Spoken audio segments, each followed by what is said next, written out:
Man, this is Deion Dawkins, man, and you're listening to The Scoop on OurScoop.com. You already know. What's up, everybody? Welcome back to The Scoop. We are on to our 14th episode of our 11th season. This is the weekly podcast of OurScoop.com, the authority on Temple Athletics. I'm your host, John DeCarlo. Another full house this week. Assistant editor Kyle Gauss and our trusted reporters Colin Schofield and Ryan Mack. We have been saying for the last few weeks that this is one of the busiest times of the year, and it's really starting to come together now. We've got a lot to talk about. Temple's 38-37 football win in overtime over Tulsa. We'll recap that game, preview Saturday's game against DCU, bring you the perspective of Temple tight end Peter Clarke through my one-on-one interview with him that you'll hear later on in the podcast.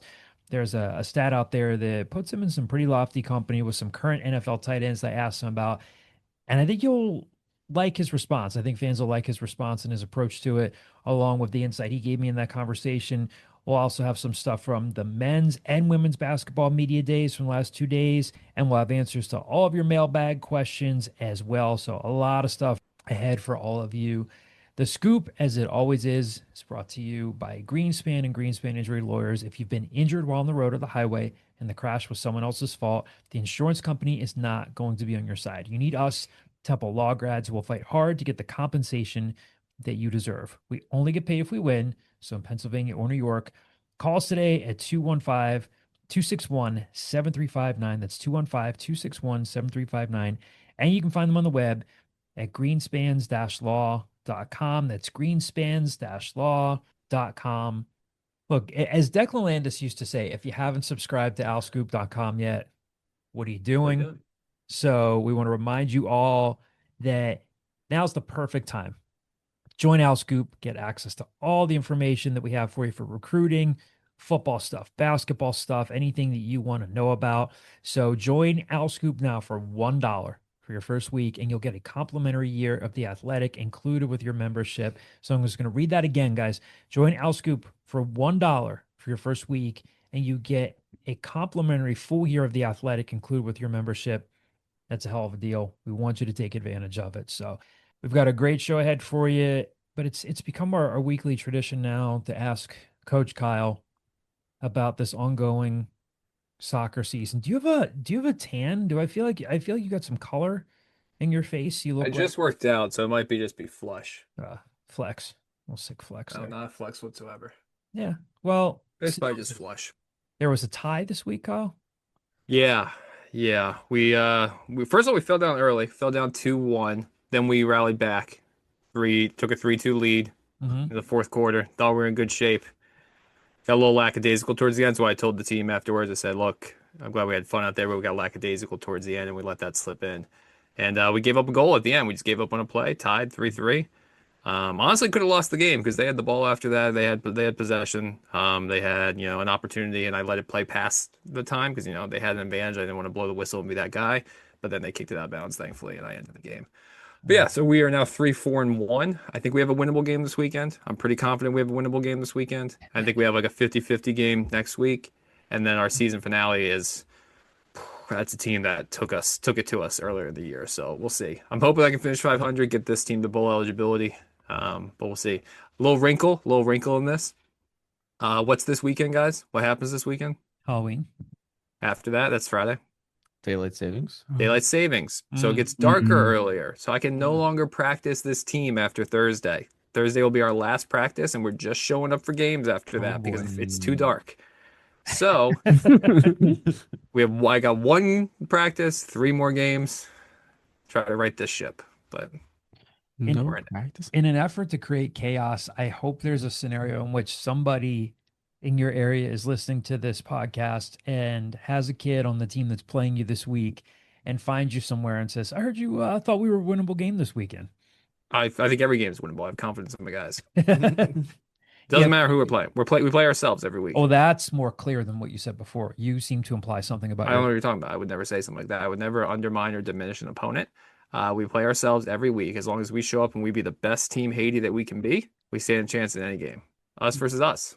Yeah, I don't like this connotation that Kyle's like an instigator or anything. He's a hardworking just by the book person. Volunteer coach. I'm Mhm. doing this all out of the goodness of my own heart. I think I'm going to bring candy on Thursday. I'm not going to Oh. tell them that unless they have a good practice. But if they have good practice, I'm then going to say, hey guys, I got candy. Enjoy this. But that's coming out of my pocket. Just saying. One instigator talking favorably of the other instigator. No. You know Good that. Me? Yeah. Ryan's a kindred spirit. We're both just on the good side. We're on like the Yeah. right side of this argument. You, Yeah. What did I do? There's only Colin, Ryan is a big you're trying to instigator, is he divide not? this coaching staff. You should hear him at during arguments at our house sometimes. He will instigate like no other. What was the no. last thing you guys I- argued about? I don't Like me and Ryan argued about, or as an apartment we argued about. That you were both involved in. Whatever you want to talk about. Do I get involved in arguments in our house? Not typically. A lot of the arguments in our house are between our other three roommates, and it's usually about the one who So does pretend that we're on a house chores. podcast and we're trying to like have a conversation. What argument were you guys in that would be good to talk about? Why the dishwasher didn't go on last night Mm. is usually a good one. And Why is the bowl that's been still in the sink and it's been there since Wednesday? Mm. That's another big one. those two seem like they're related. Yeah. Like they're both related to cleaning dishes. Is there a culprit, Yeah. maybe not in this room right now, that doesn't like to do dishes? Yes. Yes. 100%. Yes. Mm. I have a question. You ever catch mice in your house? You ever lay out mouse traps? It's been a while. So you have laid out a mouse trap in your life. Oh yeah. Mhm. Yeah. What's the worst part? Putting down the trap without the mouse or picking up the dead mouse? Oh, picking up the dead mouse. I think it's the Picking up putting the dead down the mouse. clean mouse trap. I'm so terrified that it's going to snap my finger. And Uh, like, I always put them really sensitive because, first of all, I caught a live mouse yesterday. That's where this came from. So I had to deal with a live mouse on a trap. So when I set Ooh. another trap today, because they come, like, I have like a drop top ceiling in my basement. They come running through there. I catch them up there.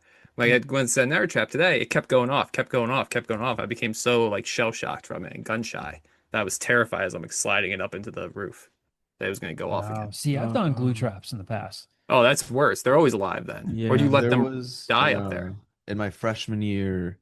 My girlfriend Julia, she was having like mouse problems, and the building like laid down glue traps for her, yeah. and it caught one in like the middle of the night, and she said she Mhm. could hear it squealing Yep. all night, and then Sure. made me get rid of it in the morning, where it was still alive in the trap as I was taking it out to the garbage can, just squealing. It was Uh-huh. horrifying. Oh, it's Sorry. terrible. Similar man. experience, but I do snap traps because ideally snap traps are supposed to just be instant, humane, done. Yeah. This dum-dum walked on it and just got his hind legs stuck in it, so the rest of him still alive.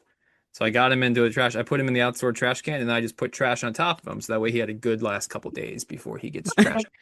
So instead, I gave him provisions. I pushed him off in the sea. Wait, no, but like yeah, Kyle, I can't defend that one. What are you supposed to do? What would you prefer I do? Go old Yeller Room? Get my pea shooter out and say, you know what? Are we a mice podcast now? Not just Oh, not how do just we Netflix rules? how do we transition out of this? What's the segue?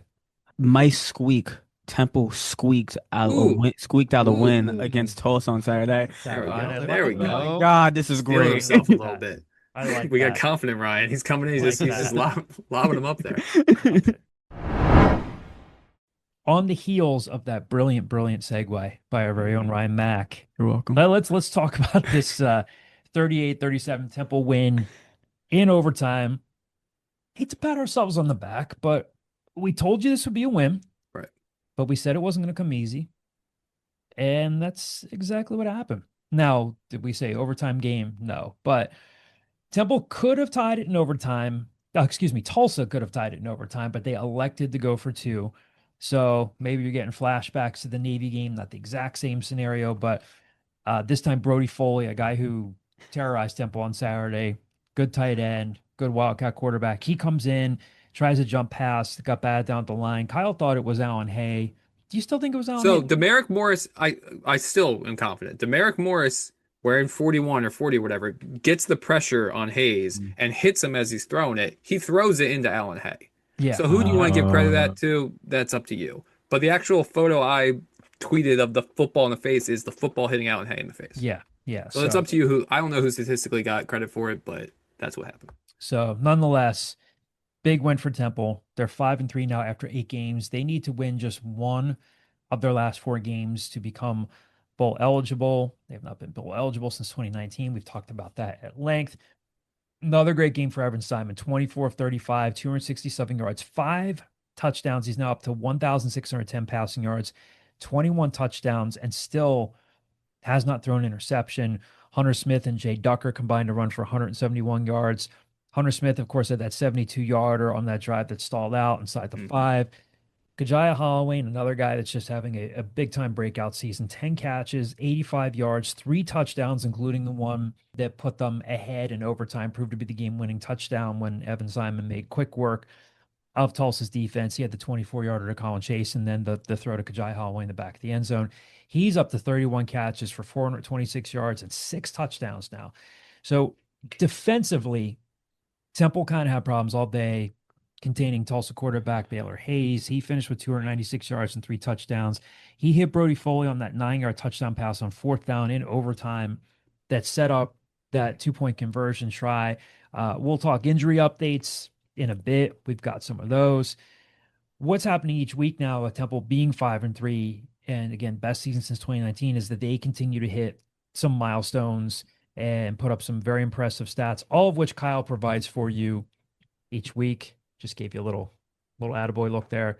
What were some of those milestones this week? Again, Kyle, I want to say if people aren't following Kyle on Twitter, they're missing out. You're missing out on the mind of Kyle and his depth of Temple knowledge. No, that's not a selling point. I Oh, was talking to my father on football Sunday. I mentioned how on Tuesdays, Wednesdays, and Thursdays I'm just alone down here working because my kids are at school or daycare. I said I'm just alone with my thoughts, and that sometimes is a scary place. You're just alone with your thoughts. So let's get back on track here. I mean, I think the main one is, look, Evan Simon has 21 touchdowns now and 0 interceptions. If the season ended right now, that would be an NCAA record. I mean, the previous one before that was Matt Blunden at Virginia in 1991, had 19 touchdowns and 0 interceptions. Before that, Charlie Johnson at New Mexico State had 18 touchdowns and 0 interceptions. The other thing to look out for is Joey Fagnano up at UConn has 18 touchdowns and 0 interceptions. So him and Evan Simon are both kind of in that realm of if they go the rest of the year without a pick. That what's his other claim to fame? He's dating Declan's cousin, right? Yeah. Is that what it was? I knew there was something. He's also like a 7th-year senior. Yes. Like he was at Maine for a while, then like we're talking about the UConn quarterback, not Evan Simon. Evan Simon is not dating Declan's cousin that we know of. Declan's got multiple cousins, I'm assuming. Yeah. But yeah, he was at Maine for a while. Now he's like a 7th-year senior who's playing really good ball up there. They're not having that good of a year, but he's playing pretty good. Yeah. I mean, they're 5-3, so actually they're having just as good of a year as Temple, but compared to years in the past when they kind of jump out to 9-win seasons. Anyway, I think that's the big one. Beyond that, it's pretty much just like a lot of these are indicative of how bad Temple's been the past couple years. Because like through 7 games and a quarter, they had already surpassed last year's offensive output. It's the first time they've won by a single digit since 2016, or a single point. Yeah, they've already scored 269 points in 8 games. That's the most since 2019. So like the entire Stan Drayton era and the last 2 years of Rod Carey, those teams weren't as good as 2/3 of a season, first year of Casey Keeler. I think the biggest one, and this is if you could wave a wand and change anything about Stan Drayton, it's probably something you didn't think was going to happen when you hired a running backs coach, is Temple between 2020 and 2024 rushed for 170 or more yards in just 6 of 55 games. So a little more than 10%. And they've already done it in 75% of their games this year. They've done it 6 out of 8 times. They've gone 170. The big one where somebody tweeted at me that I'm him, and trust me, baby, I know it. I think the biggest between 1894 and 2024, they had games where 2 players had at least 2 receiving touchdowns 2 times in 1,174 games. And in 2025, they've done it 2 times in 8 games. So this offense is starting to hum, and you're starting to see records fall as a result. Absolutely. Before we move on to the Peter Clarke interview here, again, it's been a couple of days now.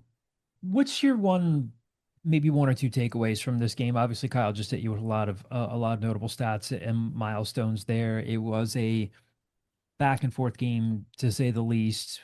Again, we said it wouldn't be easy. I don't know that we thought it would be this close, but it was that close. What's your takeaway from this game? Just the secondary. Like Go negative first. We'll talk about that a little bit later on in the mailbag. Yeah, go ahead. I do hate to be a negative Nelly on this one, You're but just being fair. yeah, You it's go just like Nelly. I go Nancy usually. Negative Nancy. I was really I was debating honestly which one I was gonna do, but I've been listening to Hot in Here for the last couple of days, so I just had to go Nelly. Um, so Just yeah, come in with a band-aid on your face. I hate to be like I do hate to be negative, but for me, it's really Does just a Colin know who Nelly secondary. is? Do you know who Nelly is? Nelly. Yeah. Oh boy. Oh no. Oh You know God. what the best part of Nelly was? You can make an The argument that Saint like Lunatics? the same. Yeah, Mhm. sure. You can make an argument that like 2003, 2005, Nelly is like one of those people that like, if you could beat anybody else for a little while, he probably had like a 3-year run of being the coolest dude in the world. I want Yeah. to see if you say what I think you're going to say. I might be wrong. Go ahead. Celebrity All-Star Game. Yes, yes, Yes. yes, Yes. yes. Nelly would always Yes. just show out Celebrity All-Star Game. Like Yes. Andrew Jones diving for some yeah. It was Yes. every year is like Nelly would just destroy He the was so Celebrity good. Baseball So All-Star Game. good. Good fielder, good hitter. Yeah. Oh, you ever hear the song Hot in Here? Yeah. That's Nelly. Oh, well then, yeah, I know who Nelly is. You ever watch The Longest Yard? No, Um, not yet. I feel like the two of you are an old married couple and you explain things to him sometimes and vice versa. It's like, no, remember we ate that last week. No. Oh, okay, I got it. All right. So go ahead, get us back on track. Secondary. Yeah, for Negative Nelly. yeah. Yeah, for me it's honestly just it was really just the secondary. Tulsa had 10 passes completions that were 15 yards or more in the game, and you could just see it time and time again. Avery Powell, Ben Osweke, and Jalen Casper just continuously kept getting beat deep. And when they weren't getting beat, it was pass interference calls, it was holding penalties. And we saw that time and time again. The biggest one for me was the fourth down in overtime when they ended up scoring, but also that 99-yard drive before the end of the Yeah. first half. And it could partly go onto the defensive line, them not being able to they were able to get pressure, but it felt like whenever they were getting pressure, it felt like someone was slipping down. I know that happened to Cameron Stewart a couple times. Tyrese Whitaker flipped a couple times, but it was really just the secondary not being able to force turnovers. I think this is, correct me if I'm wrong, this is the first game this year they have not forced a turnover this season. Like the entire They defense. forced a turnover. They forced a oh wait, yes, never They mind. had the They did. fumble recovery. Oh, yeah, they fumbled it. Yep. Sykes had Yep. the fumble recovery, yeah. My fault. Yeah. They weren't able to get a pick to that in this game. Something that we've been able to see them do and create almost all season long.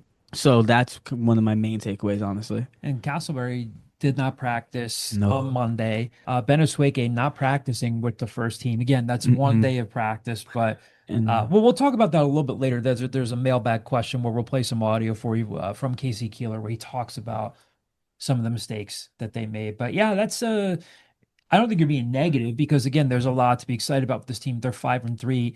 Now they're really getting into, I don't want to say the heart of their schedule, but getting down the stretch where you start entertaining like how good could it get down the stretch, but they're vulnerable in the secondary if they don't fix some things or get some guys healthy or just stop over pursuing. especially against the ECU team, against the ECU and then the North Texas team, they're both in the top 3 in the conference in passing yards per game. Yeah, well, we'll talk about Yeah. this. I think that Hauser, he can move. Yeah. I don't think he's Not as, to that level. as Not to that- slippery not as to that some of the other level. quarterbacks they face. Not He to that would level. be a welcome Mhm. sight. I'm not trying to disrespect the kid, but I agree with you. What about you, Colin? I fully agree with Ryan about like it's like the secondary for me as well. But I'll go into a more positive light from it. I'm going to talk about Kajaya Holloway, who, I mean, 10 catches, 85 yards, 3 touchdowns. It felt like he was just constantly Evan Simon's first look and just was reliably open for Evan Simon. It's kind of been like that all year, but it's becoming more amplified as the year's gone on. Like it felt like the beginning of the year when it was like second or third and long, like Kajai Holloway was open for that first down. And now it's kind of evolved to Kajai Holloway is always open, kind of no matter what down it is. I mean, he had 3 touchdowns. This is a guy who's only played wide receiver for a couple years, the former UCLA quarterback. And really had one of the best games of his career. I mean, touchdown-wise, he had that 146-yard game against Navy a couple weeks ago. And now he was targeted 15 times, brought in 10 catches, 3 touchdowns. So, I mean, just his continued development, I think, is just huge for this passing offense going into the back half of this year. Yeah, I mean, like, do we think Kajaya Holloway would be targeted 15 times in one game heading into this season? Maybe not. Probably not.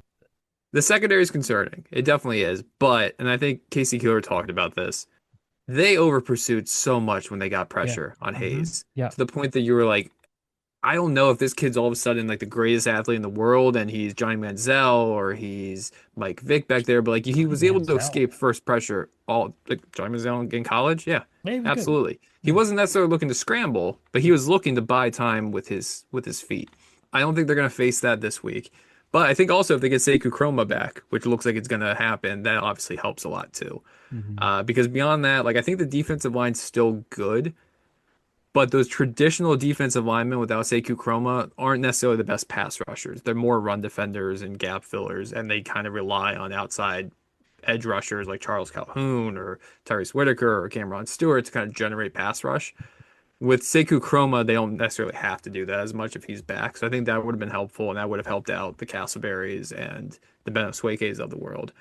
All that being said, I think maybe this is a week where you start to see some of those younger guys come in, and the Adrian Langs of the world, the Denzel Chavis, I thought it was Chavis, Chavis, right? Chavis. Yeah. Chavis, Denzel Chavis, others of the world, maybe get Those a were little your extra. two starting. Those were your two starting corners with the first team in practice yesterday, correct? Yeah.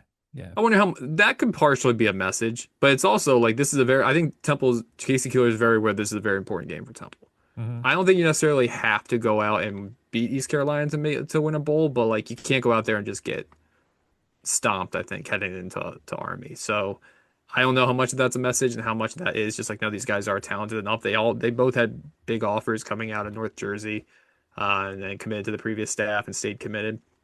But I think that's the most concerning part to me is that secondary for the first time this year, I think just really looked like, okay, there's going to be teams that if they have speed on the outside, they're going to be able to burn some of these corners. All the negative aside, I think the offense is just like I said, I used the word humming earlier. It's humming. There's so many weapons on this offense, more than I can remember in like any recent Temple year, that I don't think you can point to any like unit within the offense to be like that's where the defense is going to exploit them.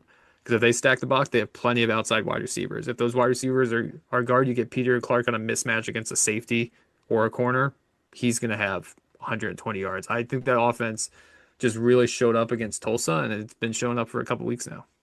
Saturday, the weather is supposed to be a high of 56 and partly sunny. I say that because do we lend any credence to the fact, again, they over pursued a lot? A couple of times they were just slipping on the field. What's the Thursday schedule? Thursday's supposed what? to be really bad with rain. And that's when Delaware State and Norfolk State play on the link, right? Yeah. Yeah. Tear up the field. They could tear up the field. And then Eagles fans won't be able to blame Temple. Well, the Eagles aren't a bye, but yeah. That was the old classic thing, like, oh, Temple tore up the field. Wasn't that like didn't Roethlisberger come out like 2 weeks ago and was like Pitt shouldn't play at whatever they're calling Heinz Field anymore because like they do tear up the field. I don't know. Yeah, he did say that.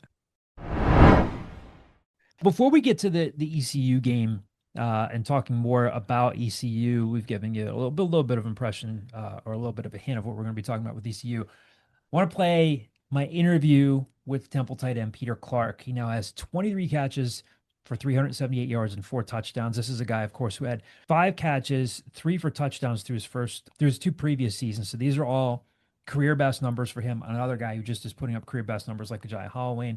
I mentioned a stat at the beginning of the podcast, and I wanted to give credit to Adam Carter for putting this out on Twitter.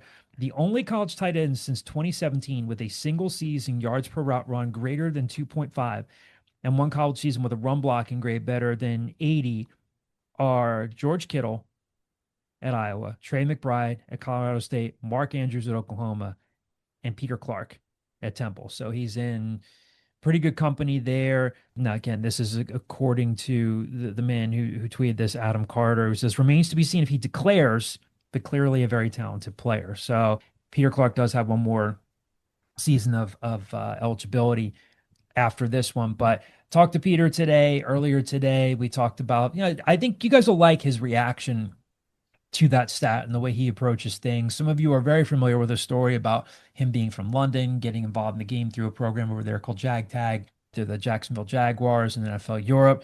But we talked about a little bit of everything. His approach to the game, yards after the catch. You'll hear him talk about how he sees the football as a gift, like something that he has to have. We talked about ECU's defense, which has been pretty good. So sit back, enjoy this interview, and then we'll have more for you on the other side, including a closer look at the East Carolina Pirates. Obviously, right now, you are clearly playing like one of the best tight ends in the country, which is great. But before we get to that, take me back to the Peter Clarke that was here back in December, January last year, from when Casey Keeler first got here, and in the spring. Like, tell people about the progression that you've made to get to where you are now. Yeah, so coming off a 3-9 season in 2024, suffering some nicks and an injury I was carrying in full camp prior to that season. We didn't know what was going to happen, right? We didn't know who was going to get here. And it was kind of just like we were a few fellas were getting together, lifting, staying in shape, and then they announced Coach Keeler, and we meet with him, and he's like, listen, flush this season, no mandatory lifts, you guys stay in shape, just get ready for winter workouts in January. So we're in this like, okay, cool, we're seeing the staff being put together, and Coach Shard's here, and we're starting to speak to him about what to kind of expect for winter. And then the offensive staff get here, and they kind of lay out a plan for me in terms of like, this is the offense we had at Montana State. These are the bodies we had. This is what you could be. This is where we see you fitting in. And then just going through winter and just developing my body, getting ready for spring ball. And then having Ryder Cush explode the way he did. Having Daniel Evert supplement us the way he did, and Jake be the receiving threat that he is. We kind of saw how the pieces could shape out, but there wasn't a clear model of this is your role, this is your role, this is your role. So we understood that we had to build this resume of being well-rounded, being able to run block, being able to run routes, and being able to pass block, and kind of do it all. So that way when the time came for when we were playing a role, we knew what role to play. So then we get to the summer and we work out, and we get to the season, and it's just shaped out the way it has. People like in your line of work with football say competition. I'm not afraid of competition, but I think it's one thing to say it and it's another thing to live it. Like, I look at what Evan's gone through. It's like KC was like, yep, we're bringing in Giovanni.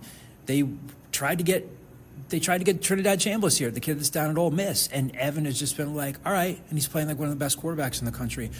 We heard a lot about Ryder, and there's like competition at your position, and there still is, but you've emerged and had this great season. Did you kind of take it in the same way? It's like, all right, we're bringing in Jake Woods. We got Ryder coming in, and you have just, it seems like that competition, you obviously didn't flinch. You're playing the best football of your career. Did you kind of respond in the same way that Evan did? Yeah, I think that's the difference between the dudes we have in our locker room and a lot of other teams around the country is we have dudes who love football. Mm-hmm. Like, they're not interested in what comes with it, the money, the life, like all this sort of stuff. They want to play football and they want to win football games. Mm-hmm. So if you're trying to win football games and be the best football player you can be, it doesn't matter who's in your room. It really doesn't. Mm-hmm. Because whether you have the best quarterback in the country you're competing with, whether I have the best tight end, if I want to be the best football player, I'm going to hold myself to a high standard and just be rooted in my my process. And if I can just keep just chopping away, growing, if I'm going to play, I'm going to play. I can control what I can control. And that's the mindset of a lot of these guys. If they can control the controllables, everything else is going to fall into place. I saw this on Twitter, and I shared it, and I think you saw it too. So a guy named Adam Carter put this out on Twitter. I want to give him credit. Only college tight ends with a single season yards per route run of better than 2.5 yards, and one college season with a run blocking grade better than 80. George Kittle, Trey McBride, Mark Andrews, and Peter Clarke. So when you see that, what goes through your mind? How do you balance that out and see that, like, wow, those are like some of the top 10 ends in the NFL, and then kind of stay grounded? Like, how do you digest seeing something like that? Well, it's obviously like great to be on a list with names like that, right? But then you have to really understand what the sport industry is. Mm-hmm. It's not an industry of what have you done. It's an industry of what have you done for me lately. If I don't have a great game next game, I'm no longer on that list. My run grade drops. My yards per route run drops. So if you consume the rat poison and you just get obsessed with everybody's talking about me, everyone's giving me these props, you're not going to play at that standard that you've been playing at. So you kind of have to be like, yeah, that's a cool stat, but like, let's see what it says in December. Let's see where we are in January. Yeah. And you just have to continue to grow and build and have great games. Mm-hmm. Because the more great games you have, those lists get more and more exclusive. Yeah. But also, you just keep getting better and you win football games. Like, that's the main thing. Everyone will play at a higher level with us winning football, and that's got to be the goal. 23 catches, 378 yards, 4 touchdowns, 16.4 yards per catch. I know you can't give away the playbook, but take people inside Tyler Walker's offense and what is working for this group right now and for you. Well, I think the biggest compliment is the amount of weapons we have. It's always great to have that. When you have Colin Chase, K-Way, JoJo, me, Ryder, Evans, a weapon himself, and then you have a great group of running backs who can run the football behind an offensive line that has just emerged from last year.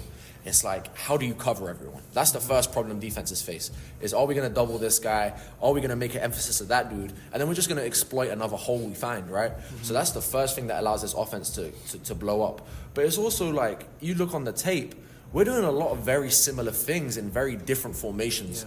A lot of motions, a lot of shifts, a lot of moving pieces around, but getting the ball to the same points. And that confuses defenses and causes them to play on their feet. It causes them to rock and roll safeties and move and shift. And there's just holes that just emerge, and we take advantage of our opportunities. Like, I haven't dropped a targeted football at me this season. And it's like... Which is pretty remarkable. And it's... that emphasis of every single snap is so important to keeping the offense on track that I can't afford to drop the football. I can't afford to make a mistake. I have to exploit the situation I'm in right now. And that emphasis from every single person on the offense is causing us to have this success. That's pretty remarkable. And considering that a lot of them have been like high traffic throws, and you've talked about how Evan knows how to put the ball where you need it. But there will be a time where you drop a pass and or maybe there won't. You'll be the greatest tight end of all time. But take people inside how you pull that off. Well, for me, it's a huge mindset of the ball is my dream, and that's the way I see it. Right? I'm an international kid. I'm a bigger body. I have people who doubt me. I have people who count me out. I played on those 3 and 9 teams. I've had coaches who didn't believe in me. Right? And every time I get that ball, it's an opportunity for me to show everybody who I am and prove to myself I am who I say I am. So when that ball's in the air and I see it, I'm not just seeing a football, I'm seeing my dream. I'm seeing everything I stand for. So when I attack that football, the focus I have on bringing it down, I don't care if I get tackled when I catch the ball. I don't care what happens, but I'm coming down with the football. And that mindset of just attack just comes from my why and my reason as to why I do this whole thing.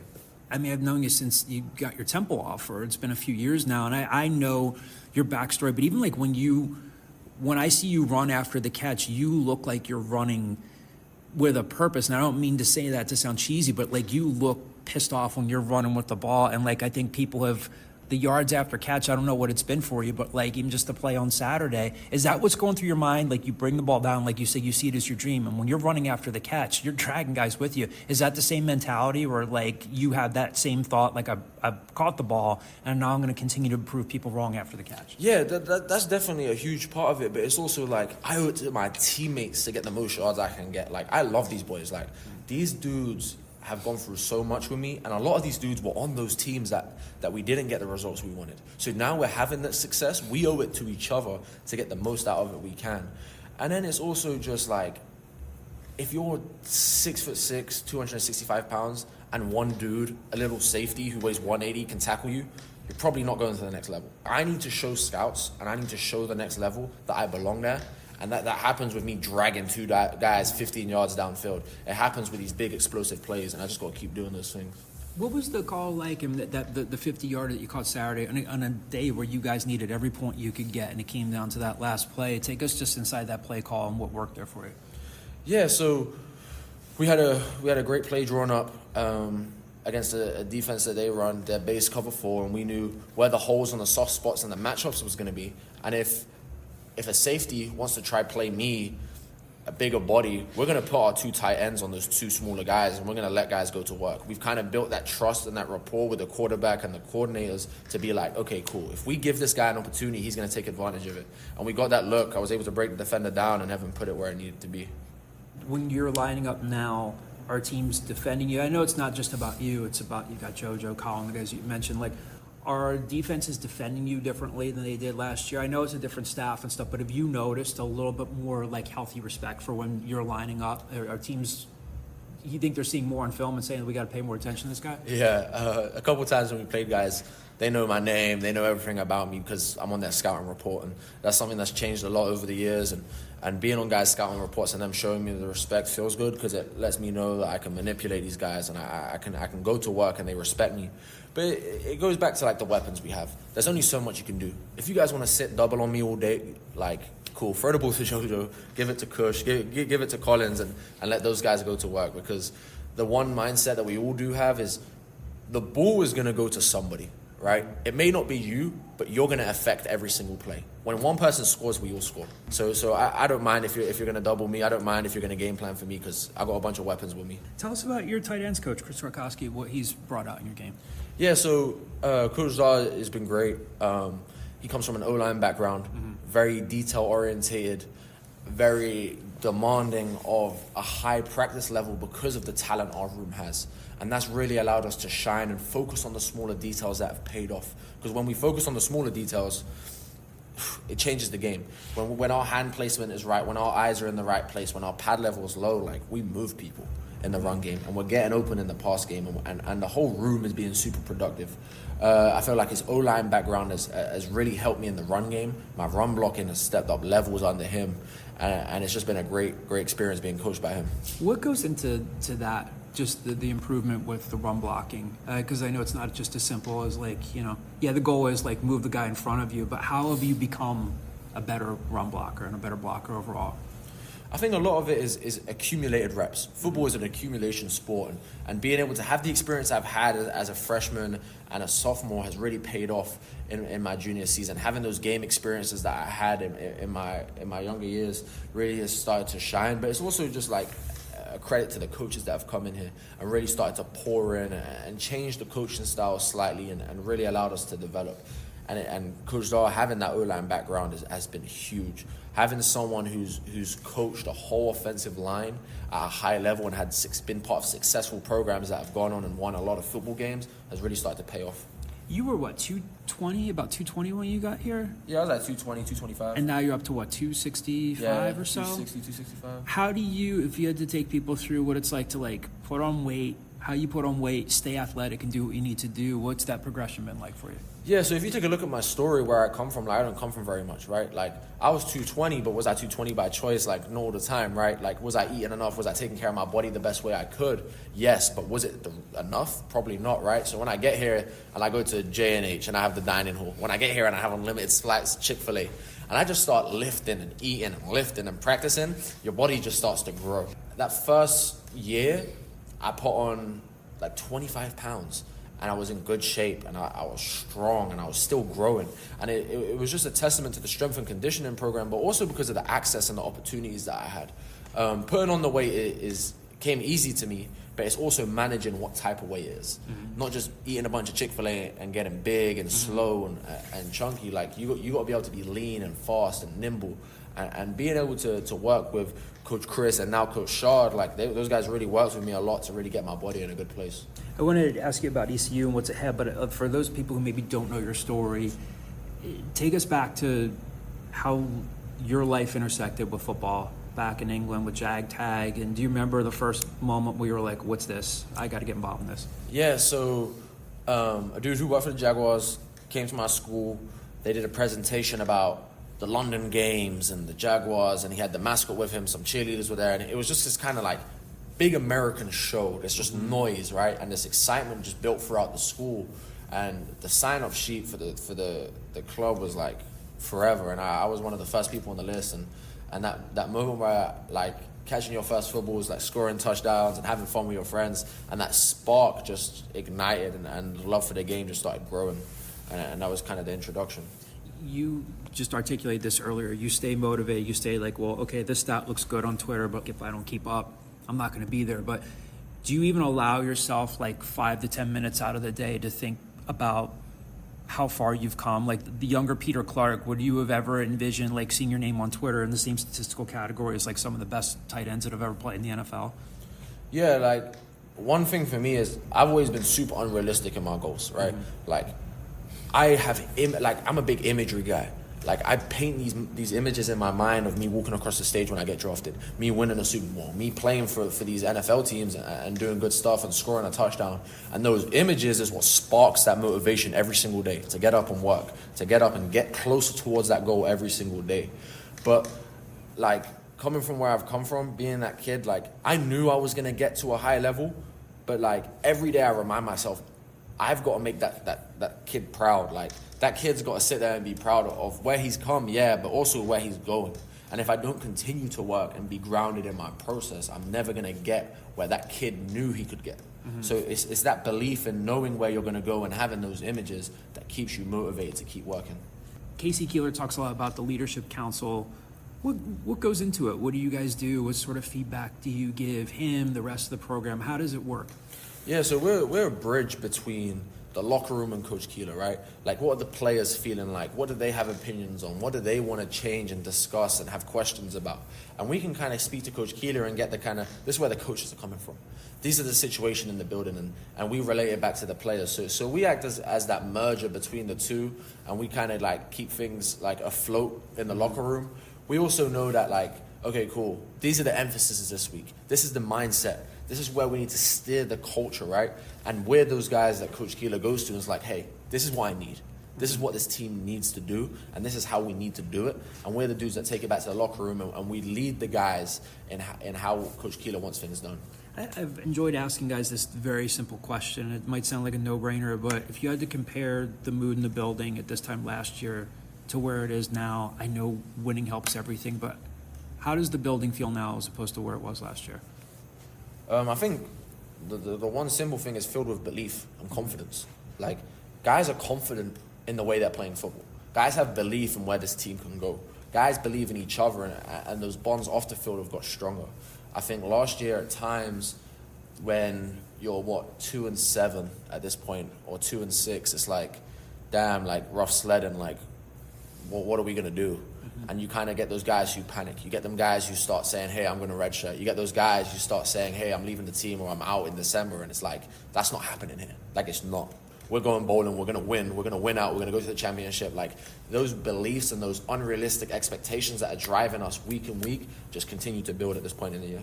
You talk to us about the development you've seen in Evan. Casey has described him as like he's just become that alpha male. Like I said before, responded to competition in the best way he couldn't. You guys have had a couple of losses, but he's playing at a very, very high level. Can you talk about the growth you've seen from him over the past several months? Yeah, like, a lot of people like should take the time to learn who Evan is, right? Like, he was at Rutgers, kind of wasn't respected enough for what he did. He was at Rutgers, was overlooked. He gets here, Forrest Brock starts the first couple games, and he's overlooked again, right? Like, he's always been seen as the underdog. He's always been counted out, and he's just continued to work, continued to grow, continued to develop, and believed in himself and betted on himself. And he's finally starting to see that pay off.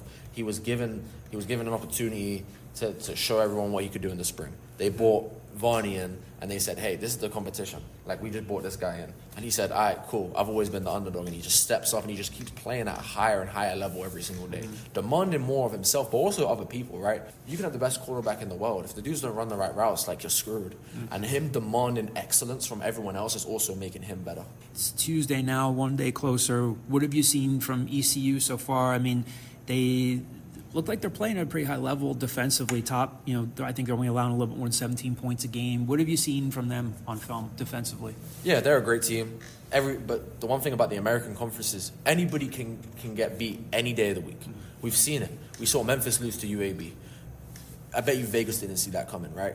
And knowing that anyone can get got any day of the week, knows that we can be beat and we can beat people, and we just have to prepare at a high level. ECU is a great unit.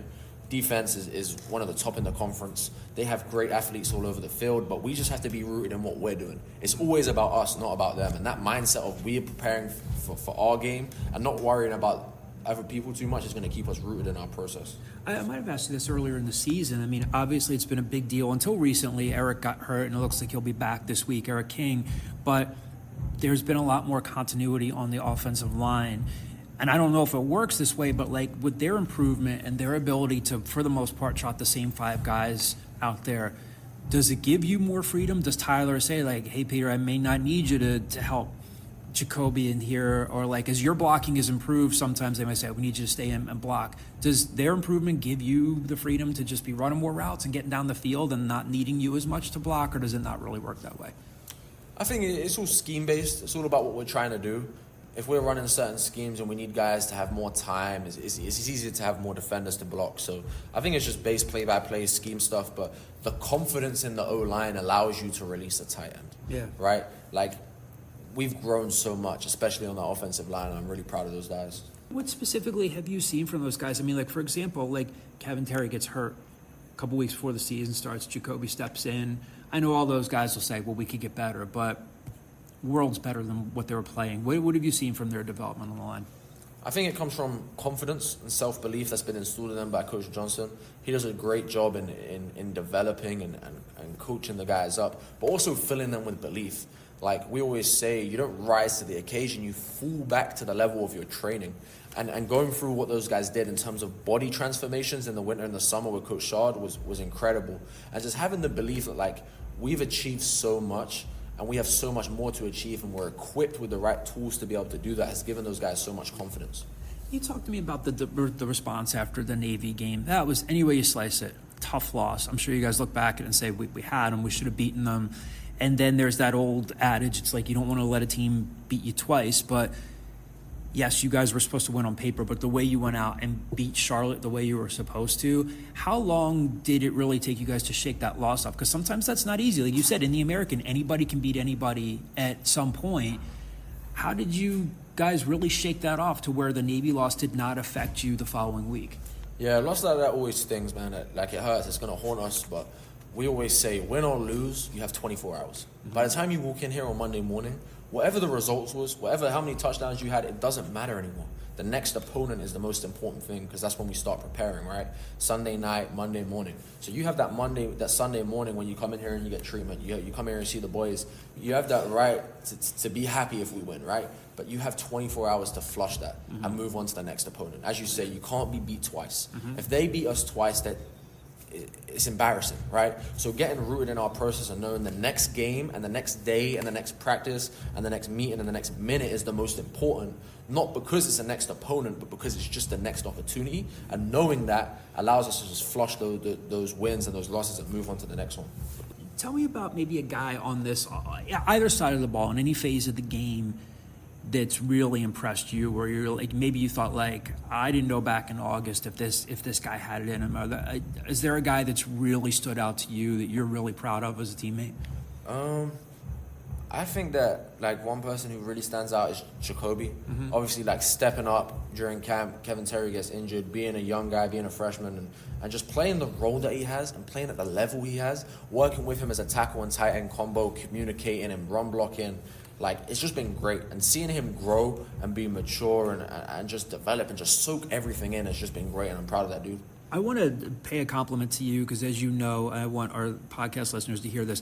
Over the summer, I taught a 2-week course to high school students, and you were kind enough to take some time and talk to them. And it was like the highlight of their week. They were buzzing about it. And you were so good in how you talked to them, and you gave them feedback on like the questions that they asked and stuff. And maybe you get asked this a lot. Obviously, it looks like a playing career professionally is ahead for you. But do you ever think about coaching? Because the way you reached people, you know, sometimes student athletes will talk to people, and sometimes it lands, sometimes it didn't. It landed with them. You had a real sharp and effective and genuine way of communicating with them. Do you think about coaching, or do you not think that far down the line?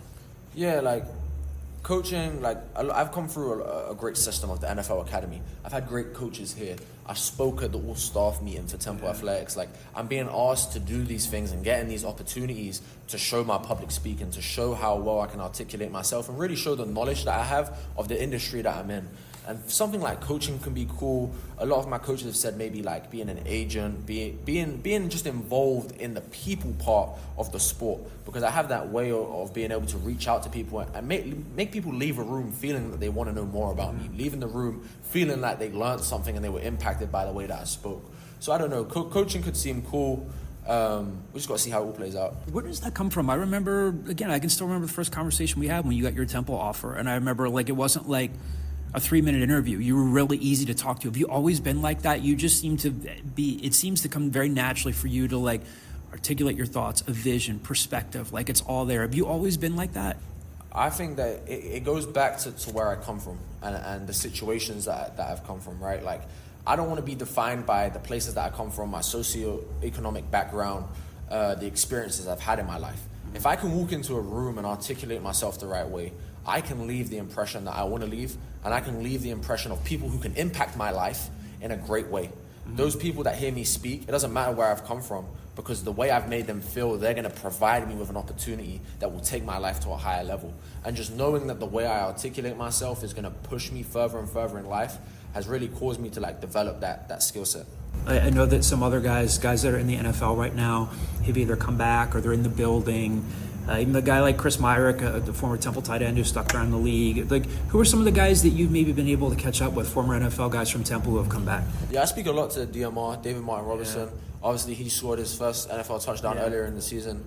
And I speak a lot with him. He was a senior when I was a freshman, and he kind of took me under his wing, and me and him are really close. Every time he's in town, me and him meet up, we talk football, and we kind of just like talk about the experiences that he's having as a first year, second year guy in the league, and the experiences that I'm having being in my junior year at Temple, and being able to be mentored by him is just a gift. Another guy that kind of gets it like you, what was going through your mind when he scored his first touchdown a couple weeks ago? I was pumped. Like, I don't remember if we played UTSA homecoming 2023. That was my first touchdown in college.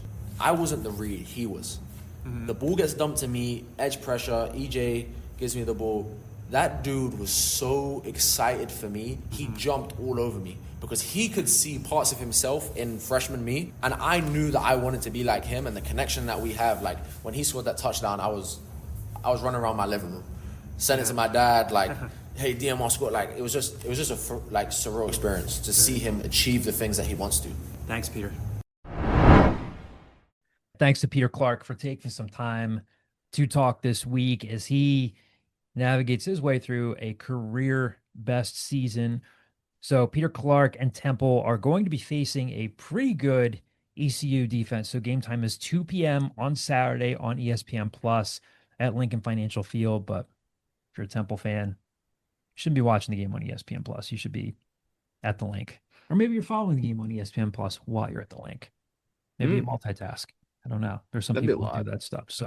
So ECU's coming into this game. They're going to be on 16 days rest. Their last game was also a win over Tulsa, although theirs was a 41-27 win last Thursday. Casey Keeler, if you go back and read my story from Monday, you listen to the audio, and Casey Keeler said, I always kind of liked having that half bye. We'll see if this helps them or hurts them. But again, a good defense, 17.1 points per game allowed. That's the best mark in the American and the 16th best total among all FBS programs. Again, we talked about that familiar face in Caton Hauser. He spent his first 2 seasons at Michigan State before he broke out last year at ECU. Threw for 5 touchdowns last season in that 56-34 ugly win over Temple. He has 4 rushing touchdowns this season. He had 4 last year, but we were just talking about this. I think you could say he's more of a pocket passer and less of a threat to do stuff on scramble drills or hurt you on runs and stuff like that. So that could play to Temple's strengths, as Kyle pointed out. Casey Keeler has implied that they were supposed to get Sekou Kroma back in previous weeks. I think I actually asked him yesterday, so you're really getting him back? And he said, yeah. So he had the shoulder, had the promise. You're not lying, are you, Casey? That's my little kid voice. So he said, Casey Keeler said on Monday that their defense is really anchored by a line. So a good defensive line. So that includes Josiah Robinson, J.D. Lampley, Zion Wilson. Josiah Robinson, he's a 6'3", 252-pound, fifth-year senior. He's got 17 tackles, 3.5 tackles for a loss, team best 2.5 sacks. So a really solid team.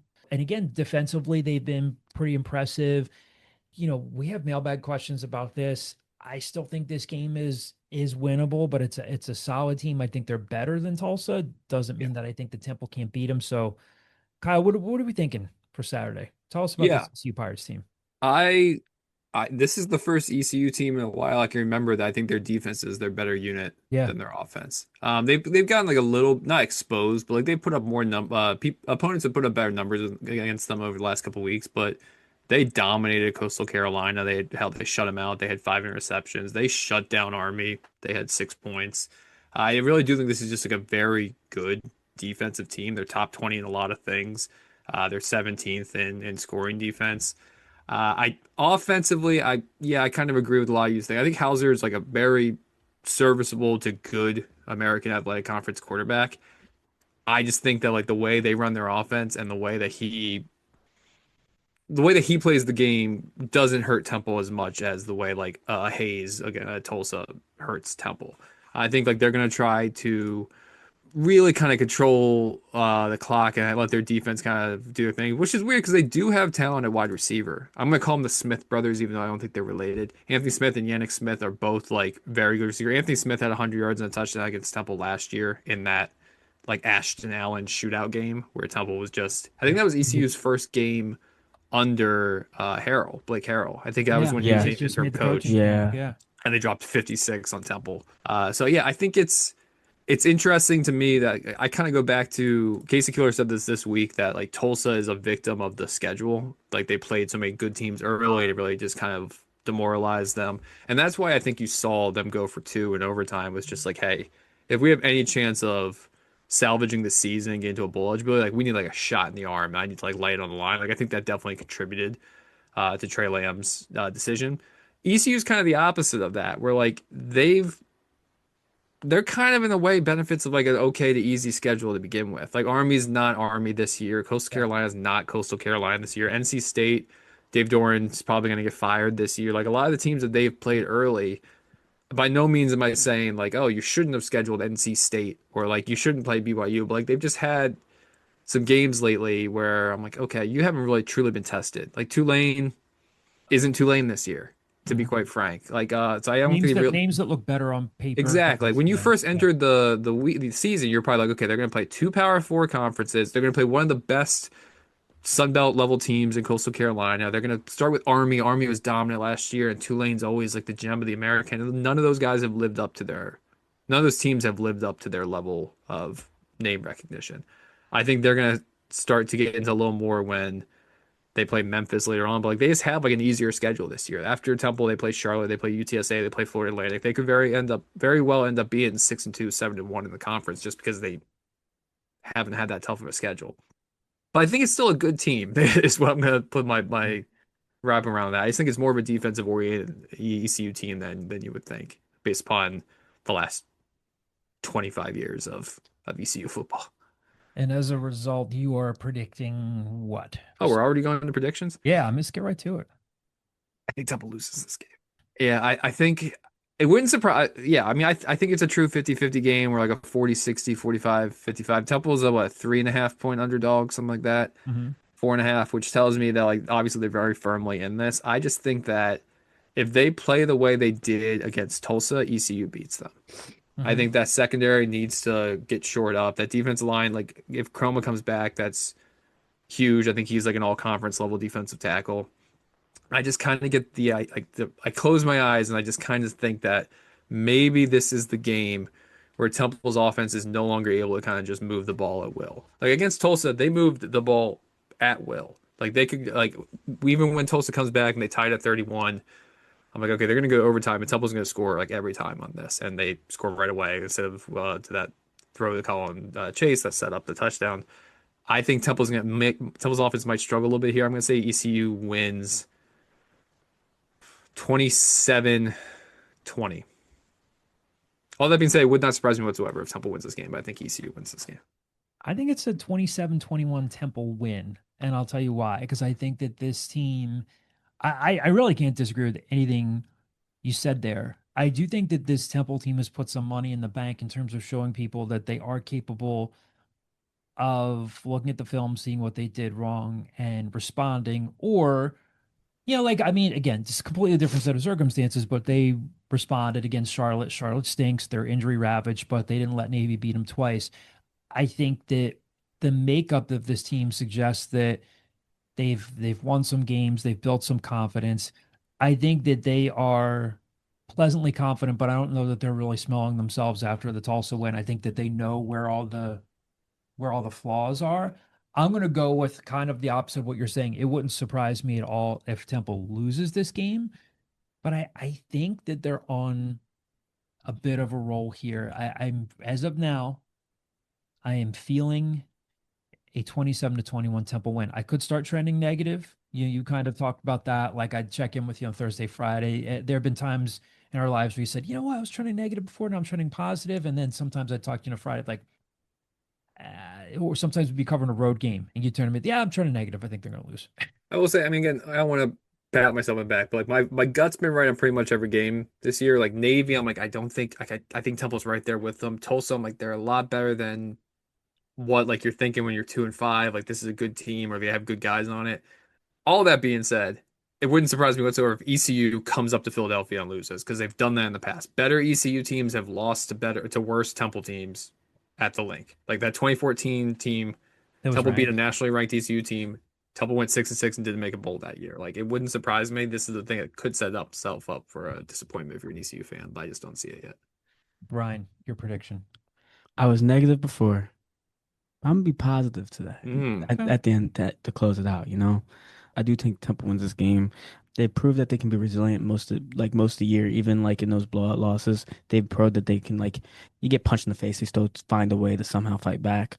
And I think that's going to be the same today. I don't think this is gonna be a shootout. Like I'm not expecting this to No. be like teams gonna like they're gonna be scoring 50. I don't think ECU is gonna score 50 again. I don't think Temple's gonna score 50. But I do have Temple in this game 28-24. I think the offense is gonna be able to prevail against this defense, and I think getting Sequel Chroma back, and because it's not like Temple could not get pressure on against Tulsa. Like Kyle said, they just couldn't finish. They just couldn't finish it off. Yeah. I just do think that they will be able to this time. Granted, I do need to see more out of their defensive backs. Is Jalen Casper going to play? Is Ben going to be with the first team on defense? How are Adrian and Denzel going to perform? They had three safeties with gray jerseys on Monday. Four DBs with gray jerseys. Yeah. On Monday. So is Avery Powell, Yeah, Avery Honestly, Powell. Mayor Jones. Avery Avery- Powell having a gray jersey on is a miracle based on Yeah, the way because he that walked AC up the Yeah. field was on good. Saturday. Yeah, Yeah. AC Keeler talked about that and said I wasn't expecting him I wasn't expecting to see him out there on Monday. So Yeah, it was Avery, Jameer, Dante, Pollard, who all get significant time. yeah, And then even though he mostly plays special teams, but Zail Powell was also in the gray jersey. Mhm. So say like one of them, say like Avery Powell or like Dante Pollard aren't able to go, that Right. leaves like Pooh Lawton Mhm. and Yeah. maybe Zail Powell if he's able to get in, but Lou Fry who's didn't only got 3 snaps on Yeah, last didn't play much at Saturday. all. Yeah. So He's gotten leapt by Jameer Jones. Mhm. So it really just so like I'm really curious to see how that group plays. Colin. I'm also on the side of Temple. I mean, I secondary really concerns me as well, but I think the pass rush is going to play a lot better with Sekou back and whole like maybe regular field conditions, depending on how much rain happens on Thursday. But I think Temple's offense will still be able to move the ball. I'm confident in Evans. I'm confident in the weapons they have. It's very 50-50 in my mind, but I think Temple wins 31-28. 31-28, like they go ahead and ECU comes back, or are we talking a late Carl Harden field goal? I'll go late. I don't know if it's like how late, but I'll go Temple kind of pulls away a little late in the fourth quarter. Okay. We shall see. We shall see how this plays out. We tell you each week that one of the benefits of subscribing to Owl Scoop is Kyle's recruiting coverage, recruiting roundup coverage. We'll talk about this in the mailbag. Temple had another decommitment. John Patrick Oates from LaSalle College High School decommitted and flipped to James Madison, right? Yeah. I always want to say ODU for Old Dominion for James Madison. So Very John different Patrick kids. Oates, second decommit, second tight end decommit from this class. Again, we'll talk about him a little bit more in the mailbag. Kyle, again, without giving away the store, give us a small sample of what readers can expect from recruiting roundup this week. Starting to get into playoff territory, especially if you're in Jersey or Pennsylvania. Also, shout out Downtown West and defensive end number 58, Ryder Harlan, forcing a interception in their big win over Downtown East. I was going to ask you about that. You also had some thoughts about the quality of that broadcast versus the quality of the ESPN Plus broadcast. It might have been a little hyperbolic because like the huddle broadcast of the Downtown West East game is just like the coach camera of like some guy up there with a tripod, but like at least I could at least see everything. All of a sudden I wasn't missing 3rd and 8s or whatever as they couldn't cover like as the cameras missed it like I did for the Tulsa game. But yeah, so you're starting to see a lot of playoff things. Like Jersey obviously has like the group playoffs now, and before they didn't have like anything like that. So you're seeing a lot of teams get ready for that. Pensauken's getting ready for that. St. Peter's Prep has a big game coming up this weekend. It's Don Bosco Prep before they enter that level. So it's a lot of again some of the usual suspects of there are a couple guys that continue to stand out in this class that you're like the numbers they're putting up are absurd. I will give like one thing like Deron Harris, Chester had to play Quakertown because Quakertown was supposed to play Cheltenham, and Cheltenham had to suspend their entire season due to The hazing stuff. hazing allegations. So Chester, gleefully stepped up and played Quakertown, and Deron Harris had himself a hell of a game. So yep, subscribe. That stuff always comes out Tuesday mornings, and I do all the box score scouring, so you don't have to. The fighting Brandon Max, the fighting Fran Duffys at Cheltenham And squad. Chris Myrick too, right? Yeah, Chris Myrick still knocking around in the NFL. Yeah. Was talking to Peter Clarke Temple's about pulled him. some good guys out Cheltenham before. Yeah. One time I was driving to a Temple game, leaving Glenside, and I like missed the turn to get on the 309 or something, and I just ended up in Cheltenham High School's parking lot. And I was like, what the hell is this? How did I get here? I was like, am I picking up Brandon Mack for this game? Is it too early to ask this question? Is your nephew starting to become like, could you see him playing D1 football? It's way too early for that. I know. Yeah, no, I think you're way too early for that. He's 15 years old. He's a starting defensive end as a sophomore. It's a good step. Yeah, I think so. He's 15 years old. I think so. And I have to humble him. He tried trash talking me in fantasy football yesterday. I feel like you've been humbling him since he was like 6 months old. Yeah, but now he humbles me a little bit, but we'll never admit that. Let's talk some hoops. The men's and women's teams had their media days on Monday and Tuesday of this week. We'll throw some audio in here from the men's media day on Monday. One of the things I think that we've talked about is that this team could prove to be, probably should be, even just based on injuries. They had injuries. They didn't have Linger the third because of the suspension he had to serve. So they were short on depth. We think that this team could be deeper. One of the things I asked Adam Fisher about was, okay, let's say you can go 10 or 11 deep. How do you keep everybody happy when you're playing that many guys? And he said, you win. That's how you do it. So we'll play this part of my interview with Adam, talk a little bit more men's hoops on the other side, and then we'll get into women's hoops, which had their media day on Tuesday. Is it fair to say that you could go 10, 11 deep? And if so, it might be a pleasant problem to have. How do you manage the minutes and keep everybody happy? Yeah, I think how do you keep everybody happy? You win, right? And it sounds so coach talk cliche, but like we tell these guys all the time right now, right? The transfer portal's closed. It's not open. The NBA draft's in June. All we have to do is stay together. And anytime you have team success, individual success will come. I use a story about when I was at Penn State, and Micah Shrewsbury becomes the head coach at Notre Dame after team success. I get this unbelievable opportunity to be the head coach at Temple. We had 2 guys get drafted. We had 4 guys try to make the league, right? It's team success is what you'll get your individual stuff from. So I think our guys have bought in right now. Now, obviously, we haven't played a game yet, but of like, hey, we win together, we lose together. Let's do this whole thing together. And at any moment, everybody's got to be ready to go. Temple's got their season opener a week from this coming Wednesday against Del State. Not an overly challenging non-conference schedule, but media days kind of are what they are. A lot of hope, optimism.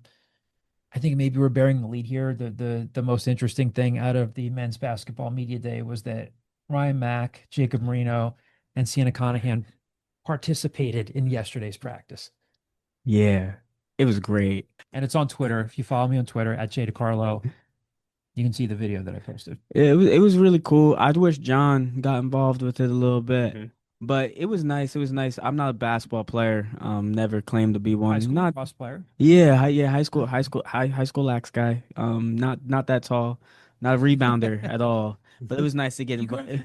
3 boards. I grabbed 3 of them. I don't want to toot my own horn here, but I think I performed the best one in the drill. One of the people in the drill, he didn't really know where he was going. I had to point to him to go do a couple things because we have to have hustle. We have to have hustle. We have to have grit. We have to have heart. I don't bring much to basketball to the floor, but I bring that. Did Sienna play high school ball? Yeah, Sienna played high school ball. Yeah. Was the drill designed for like the way you guys rotate and you go around like in this little mini triangle? Was the drill designed like were you just the right guy to get the rebounds? Yeah, essentially. I don't want to deny you of your ability. I mean, like the technique was solid. Team huddled around you after that. It was cute. It was adorable. Oh, It was thank you. cute. I felt so tiny Yeah. next to them. Standing next to some taller guys. Yeah, because Gavin Griffiths dapped me up afterwards, and I had to look up like this, and I was like, ah. You're asking for uppies. Up.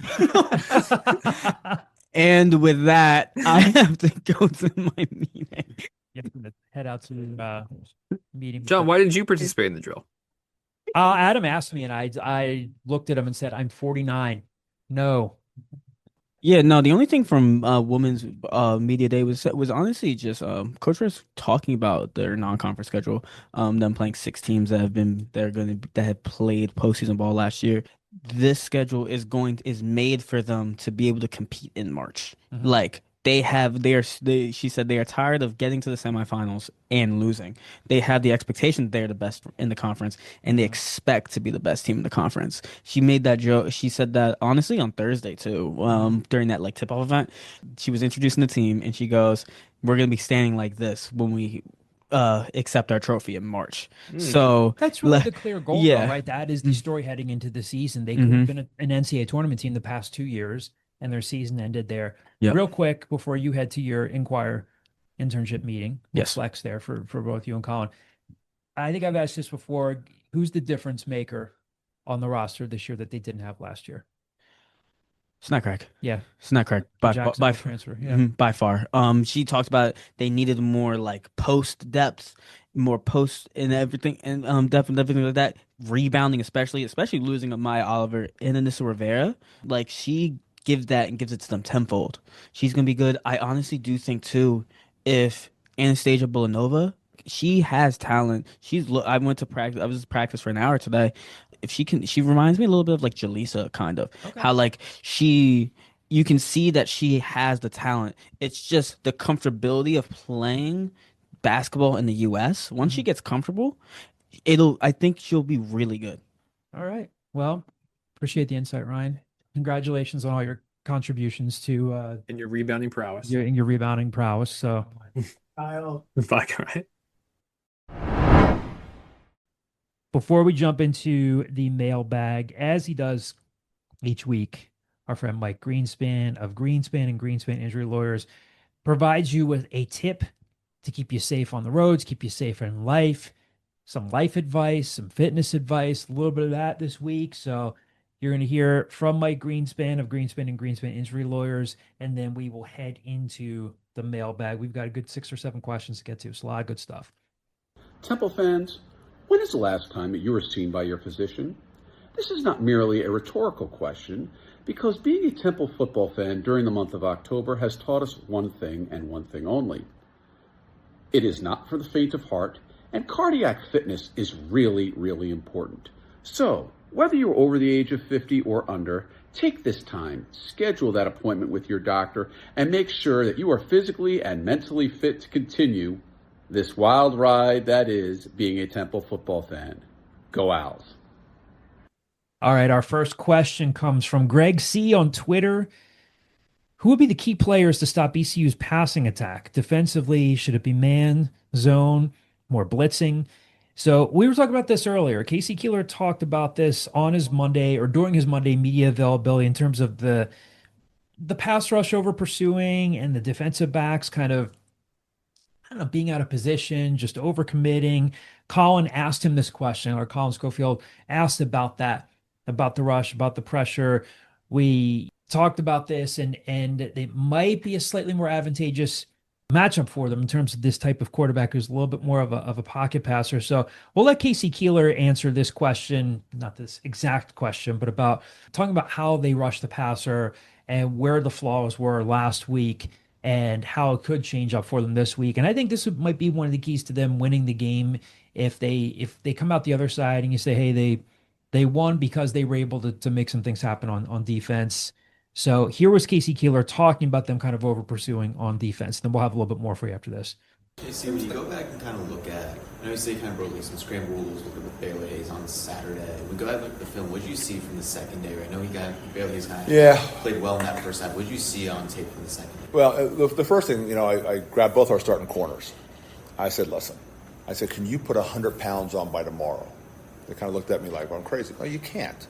I said, so you're never going to play that position inside that people from the stands can't tell what's going on. You play out there in front of God and the world. I mean, and when they make a play, you just got to flush it, move on to the next play. You can't worry about it. I mean, every corner's gotten beaten. So, just want to let them know, that's just the lot in life they've chosen. They're not 6'4", 290 pounders. We can put you inside. You're corners, and that's the world you live in. The other thing is, we have to do better with our scramble rules, but we also can't give the quarterback that much time. Too many times in my film evaluation, we were flying by instead of getting at the quarterback's heels and trying to squeeze it down. Flying by does you nothing except gives the quarterback more time to throw the football and a lot more room.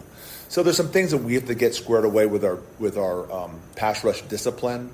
And I thought their quarterback did a really good job athletically moving around.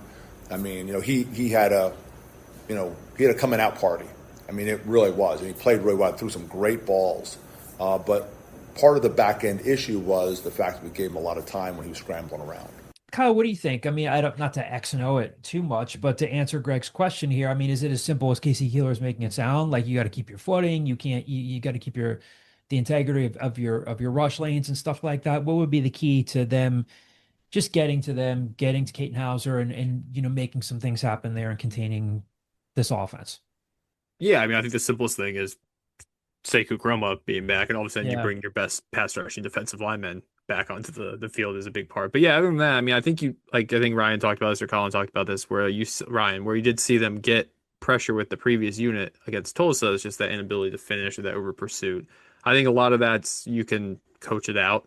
The thing you need to the line you need to teeter is you don't want them to all of a sudden not be aggressive because they're afraid of over pursuing, right? Like they got to the point where they could potentially sack Hayes by being aggressive and relying on what got them there. So you kind of have an interesting line to teeter.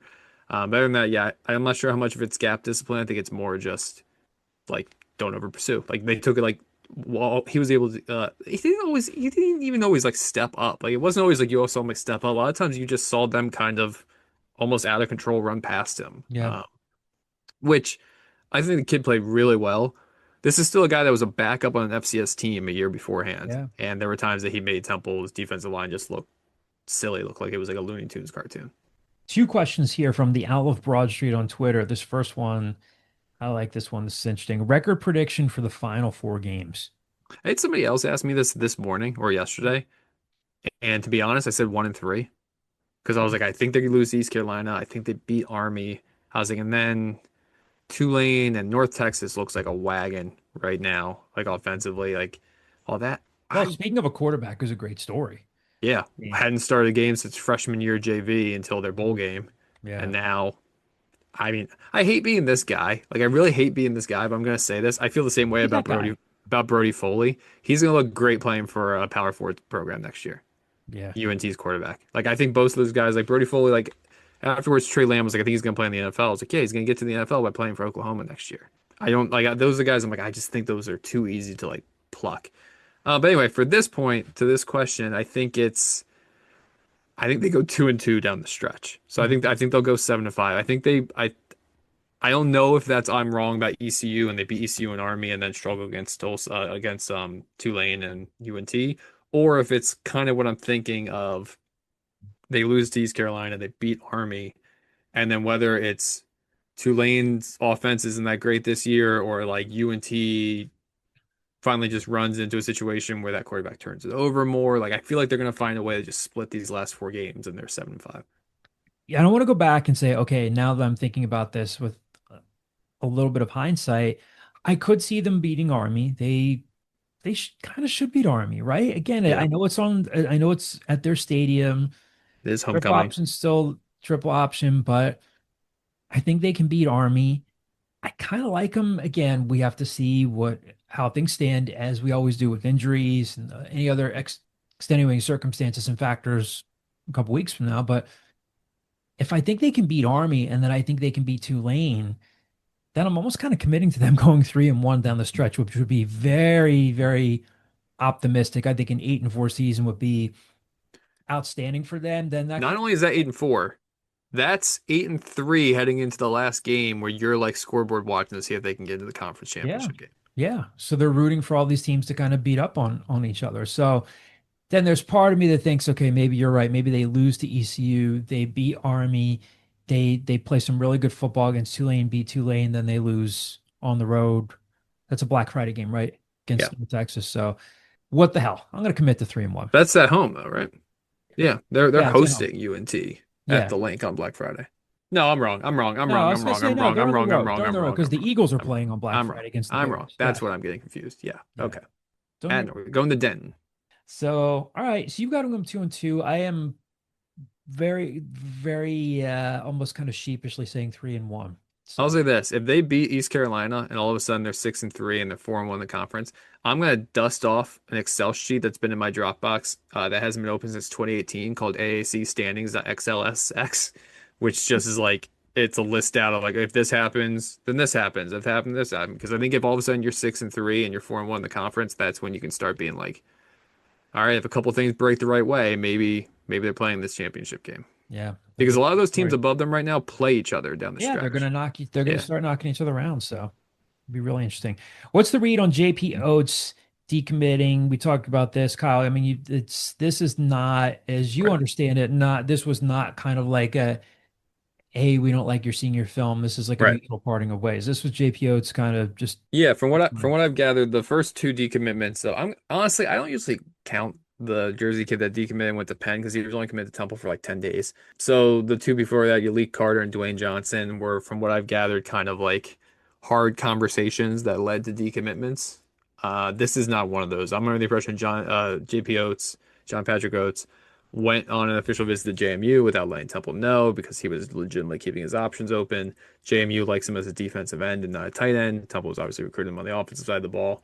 And for one reason or the other, a combination of things, he's decided to go to James Madison. It's a true flip. Another source I spoke to over the weekend or the week earlier this week, kind of all blends together.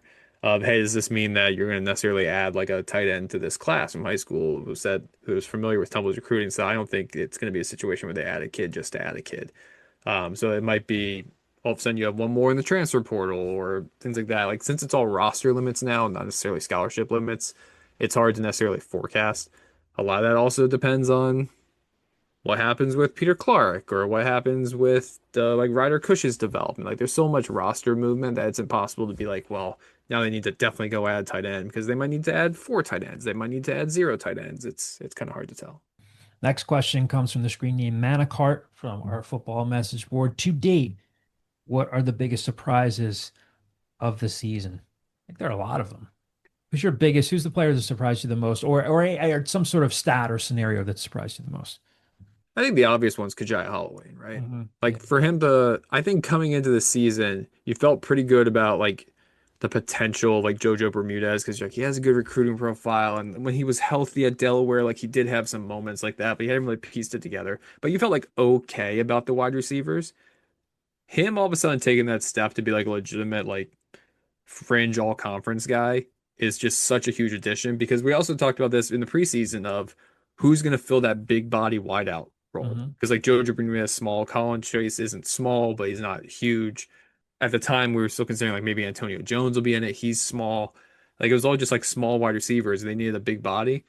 Well, one, Peter Clarke became a better receiving threat than they may have imagined. So that's a big body. And then Kajaya Holloway also just kind of almost came out of nowhere. This is a guy that had 9 receptions last year, and now he gets that in the game, basically. So if you had to rank, not that we would limit it to these 3, but if we did limit it to these 3, biggest surprise between Kajaya Holloway, Peter Clarke, and Evan Simon?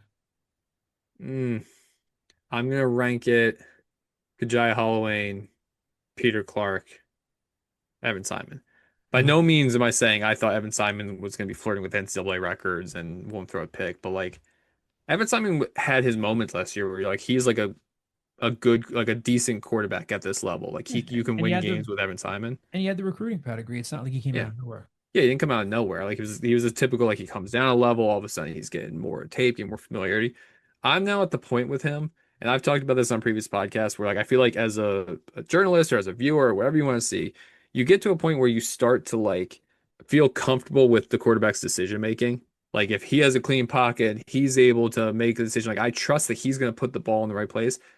I I'm not even being hyperbolic. I think this is true. I've never felt more confident about Temple's quarterbacks like decision making right now than Evan Simon. Like because I just think like when he gets option, have there been a couple balls that should have been picked off? Sure. Like that's football. Like balls get picked off. Patrick Mahomes threw two in the first half last night. Like you see it all the time. I just feel like when he has the time to go through his progressions, he's just always making the right decision. And I've gotten to that point where like it took me a while to get there with PJ Walker. It took me a while to get there with Anthony Russo. It took me a while to get there with DJ Warner, and now I'm at that point with Evan Simon. DJ Warner back on the bench. Yeah, Oof. my favorite. It's my favorite set in the world right now because I think it's just like so bizarre because he keeps getting opportunities. Is that EJ Warner's played 2 years at Temple, a year at Fresno State, and a year at Rice, and every single year he's led his conference in interceptions. That probably won't happen this year now if he stays benched as a Bulldog, but Yeah. not the type of stat you want to be on that side of. Yeah. I would agree with you in terms of the offensive surprise. Is anybody on defense? Yeah, I was thinking about this. I think Curly Ordonez has played awesome. Yeah. Like Yeah. for the guy who was like the last commit of the Stan Drayton era, it's are you going to even take this guy? Does he really still have like a scholarship to offer? For him to be like a day one starter and really kind of like contribute to the level that he's contributing at. I mean, I think he might end up leading the team in tackles for loss unless Cameron Stewart hasn't had one of those like big games. I think he's been the surprise on defense. Yeah. We agree with you. Also, Caden Supernot. Caden Supernot's like number 2 in the nation in forced fumbles. Yeah. Had the Like one just a guy. I'm not saying he's this all conference world beater, but a guy that might have been an afterthought on last year's defense, playing with a club, has been a good player from this defense. What if his hand is actually healthy and they're like, it's time to get this thing off? It's like, no, man. So What if it's like rocket propelled and it's like he just presses a little button? That's how he's forcing the fumbles. Yeah, is this Captain Falcon? What's going on?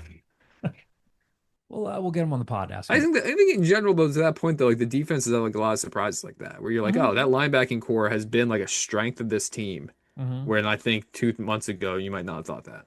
Getting contributions out of like Charles Calhoun. Yeah, Russell the guy was playing for D3 Splash. Gannon, Yeah. which prior to him committing, I had no idea that Gannon University existed, let alone where it was. Well, a couple more questions here to get to in the mailbag here before we let y'all go. Rockland Al, will we see Temple make a concerted effort to block a punt this week?